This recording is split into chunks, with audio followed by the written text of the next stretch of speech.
A very intelligent person once said, life is about people. And as I get older, that statement becomes so true. Life is about people. Life is about relationships. And almost everybody that we do business with or have a personal relationship, there is one thing in common. We gotta like them. Yeah, it's very few people that we will do business with or support if we don't like them, unless it's the power company in your city or the water company in your city. That's different. Everywhere else, we have freedom of association. And sometimes when we meet somebody, we are more prone to like people that are like us. Let me give you an example of what I mean. In the black community, when we see other black people, especially if we're like in another place, a foreign place, we're gonna always be like, "What's up, brother? What's going on, man? How you doing, bro? All right." And we just love to have that camaraderie, love to have that bond. And many of us want to give other black people the opportunity to lead our community so we can live in what is called like a black utopia, something like Wakanda. You know, I can do business with you, you can do business with me, and we'll live happily ever after. Right? Wrong. Sometimes it's wrong. Because everybody who's skin folk ain't kinfolk. And that is a disheartening thing in a lot of black cities. Cities like New Orleans and LaToya Cantrell as the mayor, East Point, Michigan, and Monique Owen. Then you have Dolton, Illinois, and Tiffany Henyard, and Chicago and Brandon Johnson.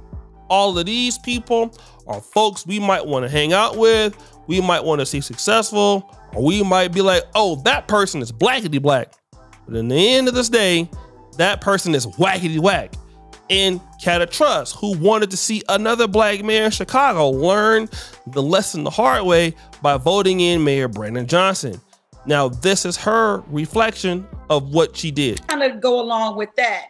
And one of the things that happened with Brandon Johnson was he was really a lesson to me and probably to other blacks that we can't just be out here voting for people because they look like us.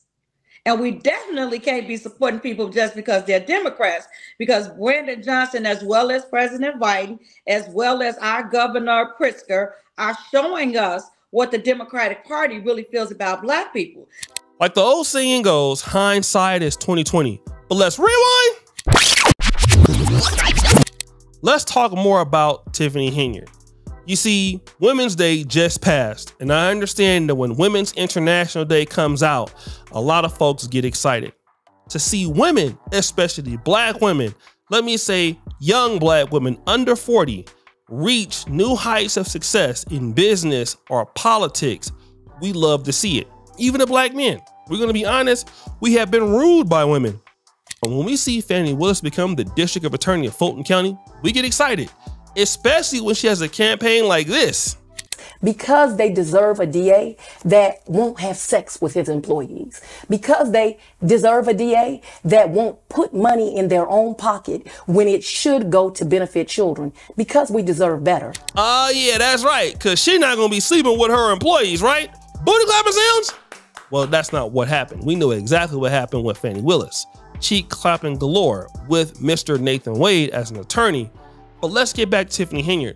Young lady wanted to become the mayor of Dolton, was a trustee, and she looks and talks like somebody in the black community we could all get along with. I don't care if you're rich, I don't care if you're poor, educated or not. When you listen to Tiffany Henyard talk, she talks straight, she talks aggressively, and she looks and acts like a city girl. Even got that weave, you know, the same kind of attitude. This is somebody who understands our community. She's a little rough around the edges, but she knows our people. We should vote for somebody like this. And can I get a game over sound effect? Yeah, then you get terrorism in your city. So what does that have to do with the migrant crisis? Stick with me. When Tiffany Henyard took over the city of Dolton, which is right outside of Chicago, Illinois, so many bad things started happening like right away. She started spending money, going on trips, you know, lying, doing everything she could. And then once the trustees in the city tried to hold her accountable, she started making up lies against them to get them out of there. And then she wouldn't let them have access to the records, things like this. That the board hasn't received the credit card statements in 6 months. As we've been repeatedly asking for information that's been documented time and again about credit card statements. We haven't received credit card statements in 6 months. We haven't gotten the electronic warrant list, but yet we're supposed to vote on it. This is not new to this administration. On September 6, 2022, the village accounting firm flagged an issue via email regarding missing supporting invoices. A sum of $64,899.66 in credit card transactions lacked accompanying receipts or any form of supporting documentation within the system. Subsequently, another notification was received in November concerning transactions amounting to $54,456.07 without corresponding receipts. The cumulative total of these transactions without proper documentation amounts to $119,355.73. And once her story started making international news and even news all over the states, she didn't stop. She actually doubled down. And she even went to Roland Martin and started lying, saying things like she doesn't have a charity in her name that collects money from people. You have a charity that from the Attorney General's office. I understand they sent a cease and desist letter to your foundation.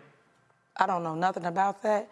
I'm not crazy. I'm not deranged. You have Tiffany Henyard Cares, your foundation. So the Attorney General's office hasn't reached out to you regarding your foundation? So I want to set the record straight. I don't have a foundation. I am a supporter of anybody that's struggling with cancer. My mom had breast cancer, and I'm always push anybody that has that. If someone uses my name to push their charity, or if you say this is Tiffany t-shirt, people gonna buy it. Because right now I'm considered what? Clickbait. People make money off of my name by views. So you just say my name.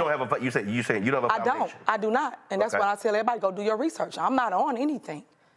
But then we found out that she does have a charity. Doing and I'm really, really big on, that's dear to my heart, is I'm real big on a cancer foundation. I have created Tiffany Henyard Cares Foundation, and what that entails is helping everybody within the 17 municipalities with services, such as well services and resources, such as if you need help paying for chemo, radiation. Yeah, she lied. Wanna know who's paying that money? Taxpayers are paying that money. She's illegally taking money from taxpayers, which can be many black residents in Dolton Township, and then spending it on her own charity. That's wild. Not only that, the police force. She has her police detail going everywhere with her, many officers who are not in the city of Dolton, who should be getting care from those police officers. I mean, after all, they are paying taxes, right? But then when you don't get that, you get situations like this. The group gathering here at the scene of the shooting on Sibley Boulevard in Dolton. On Wednesday, Dolton police responded to the AutoZone parking lot where 4 people were shot after an apparent crash and shootout. 2 cars sustaining damage, including bullet holes. A witness says multiple people from both cars jumped out and exchanged gunfire, forcing people in the area to duck for cover. That's right, a shootout in the middle of broad daylight where your police probably can't even respond as fast because they're taking the details with her. And a myriad of other things that this young woman has done to destroy her city and destroy the black community where she's at. But now, how does this help migrants?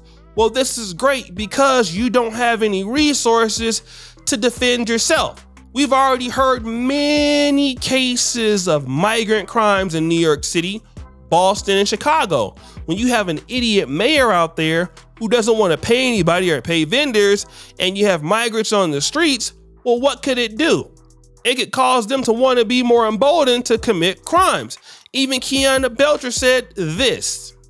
As everyone knows and has seen what's going on with migrants coming to different communities and kind of like taking over in so many words.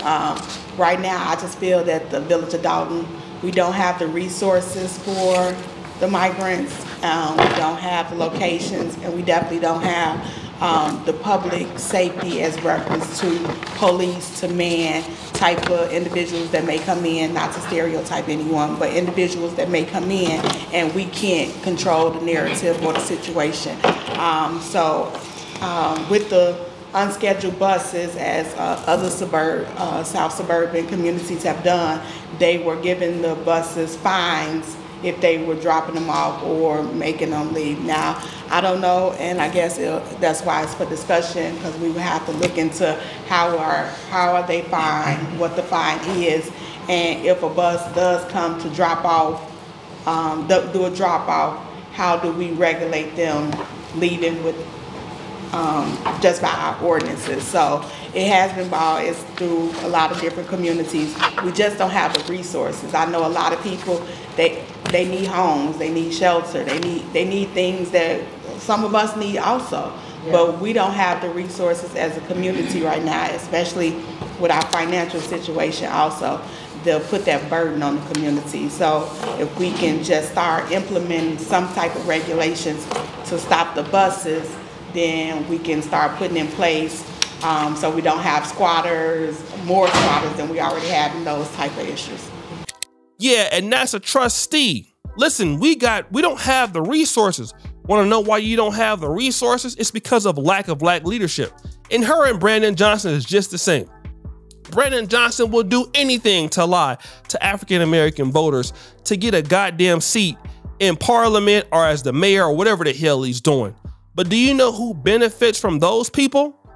Democrats. Like, let's go back to Tiffany Henyard. She went to the White House and saw Joe Biden. Look at the picture she took with him. She's looking at this guy in the eye. And if a woman ever look at you like this, what do you think? Booty clapping sounds? Exactly. If any lady looks at you like that, you already know what time it is. That's how she looked at Joe Biden.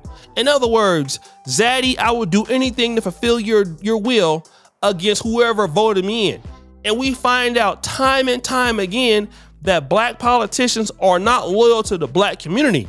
Black politicians lie to the black community, and they are loyal to white Zaddy. They are loyal to Joe Biden. They are loyal to Democrats.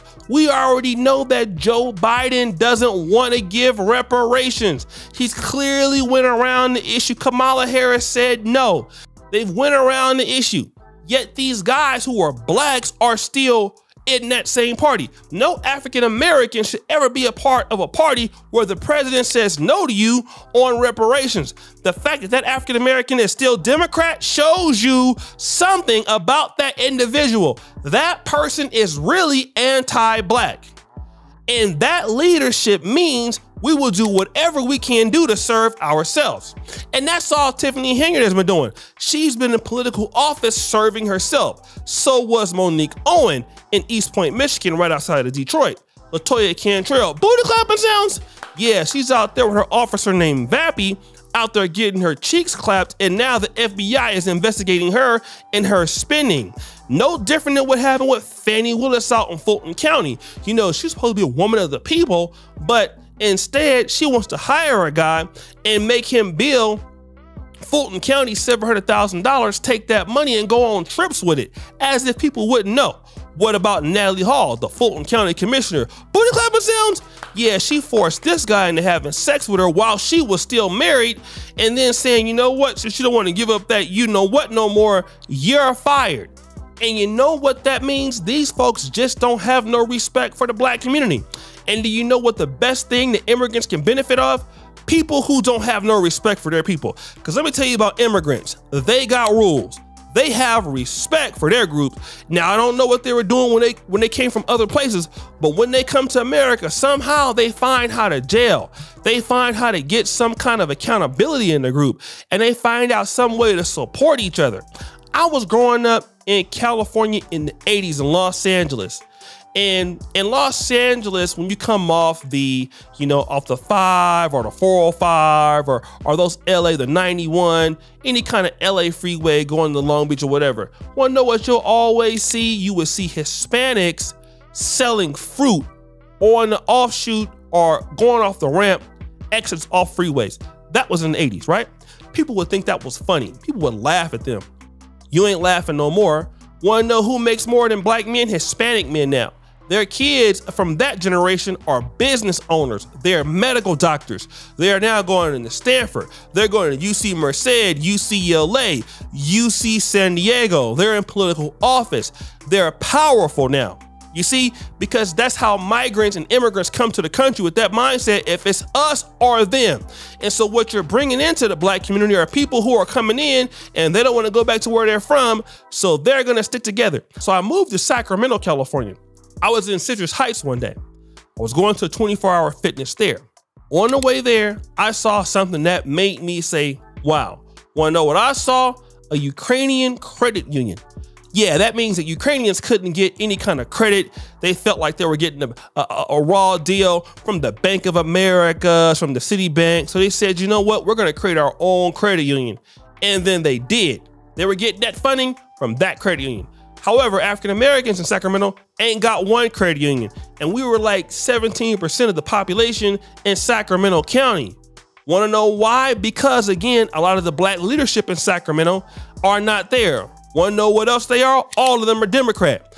There are no competent people in my city that are Democrats, that are African Americans, that have done anything respectful for the African American community in the last 40 years. Yeah, I said it. I've never seen it.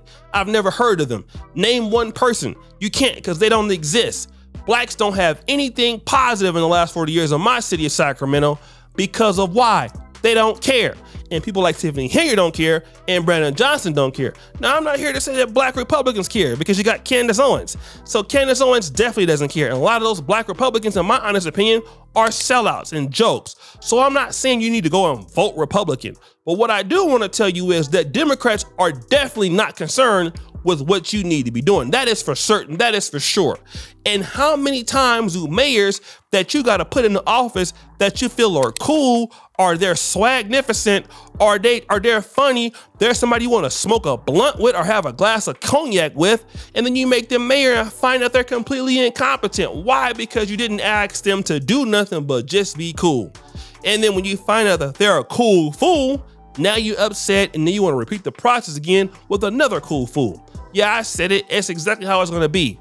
Most of these cities have no resources in them. Nobody even wants to be in those cities. Most people that come from these cities want to get the hell out of there and never come back. That's the God's honest truth.